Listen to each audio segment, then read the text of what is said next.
fierce grip of summer finally broke, but not with relief. It shattered with fury. The skies above Beijing turned a heavy, ominous shade, dark clouds swallowing the horizon. What followed was no ordinary storm. It was calamity, on a scale that the capital had not endured in generations. Torrential rains poured with unrelenting force, unleashing floods that devoured neighborhoods within hours. Streets vanished beneath walls of water, power lines flickered dangerously, sirens screamed across districts, and emergency forces fought to keep pace with a disaster that expanded by the minute. Applause for China's strength would soon echo, but first came survival.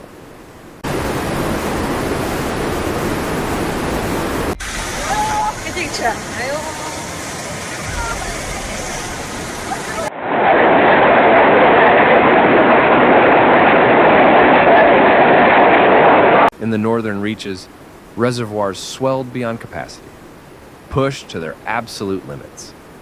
Beijing's largest water source groaned under the weight of nature's assault. Engineers, faced with impossible choices, released massive torrents to prevent a catastrophic dam collapse. The controlled discharge saved vital infrastructure, but sent waves downstream, drowning villages, farms, and highways alike.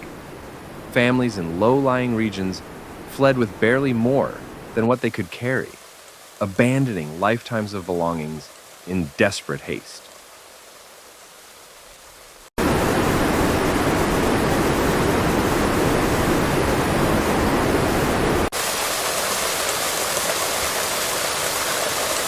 Inside Beijing, the chaos was no less severe. Drainage networks crumbled under pressure, incapable of managing the deluge. Broad boulevards transformed into gushing rivers. Automobiles bobbed like discarded toys. Intersections became murky ponds, trapping commuters. Public buses, halted mid-route, were left stranded in rising waters. Beneath the surface, disaster struck even harder. Subway tunnels, the arteries of the capital, were engulfed completely. In several lines, water surged to the ceilings, wrecking trains, shattering electrical grids, and paralyzing the system. Millions of commuters found themselves without mobility, and officials warned that restoration would take not weeks, but months.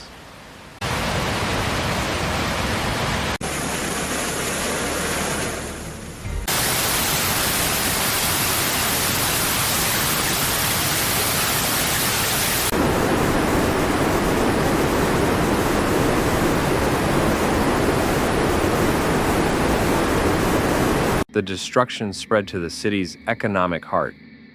Shops, corporate offices, and sprawling commercial hubs stood ruined. Underground parking garages morphed into enormous tanks of sludge, filled with submerged cars and wreckage.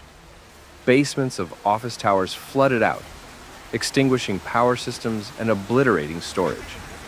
In malls, escalators were reduced to cascading waterfalls, while small businesses watched entire inventories vanish in mere hours. For countless households, years of hard-earned savings and investment disappeared overnight.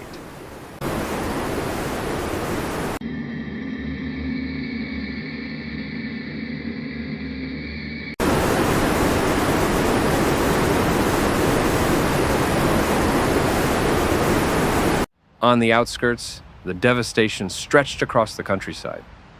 Fertile farmland was drowned in relentless waves. Rice paddies, vegetable fields, and orchards lay destroyed. Poultry coops and fish farms collapsed or washed away, scattering livelihoods. The damage rippled outward. Local food markets sounded alarms as shortages emerged and prices began to climb sharply.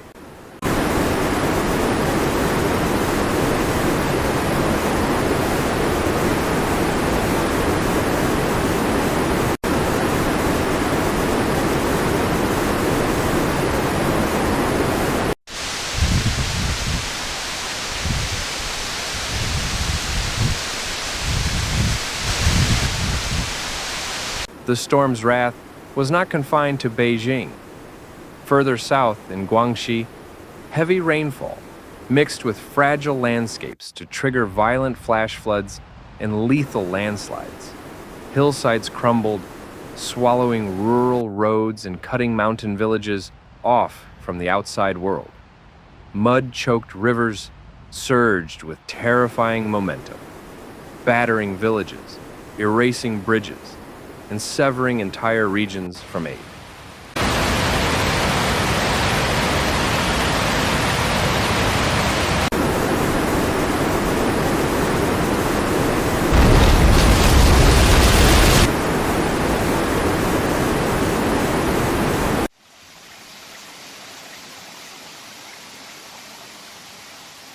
The human toll was staggering. Families crammed into makeshift shelters, schools, gymnasiums, and sports halls hastily converted for refuge. Hospitals scrambled to move critical equipment to higher floors. Volunteers joined soldiers in ferrying food, medicine, and blankets into zones of desperation. Rescue crews braved chest-deep currents, hauling stranded residents from rooftops, vehicles, and bus roofs. For many survivors, every second teetered between life and death.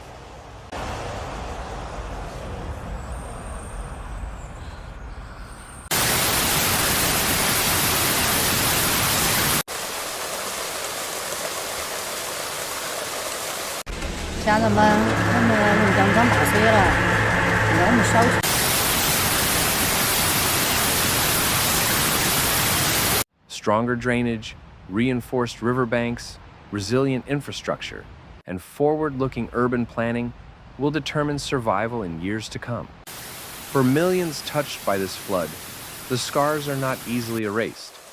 Homes may be reconstructed, roads may be resurfaced, and markets may reopen.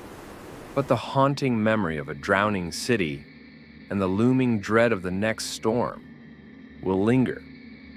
This is a chronicle of resilience in the face of devastation, but also a warning carved deep. The force of nature is accelerating, and humanity must adapt or be undone.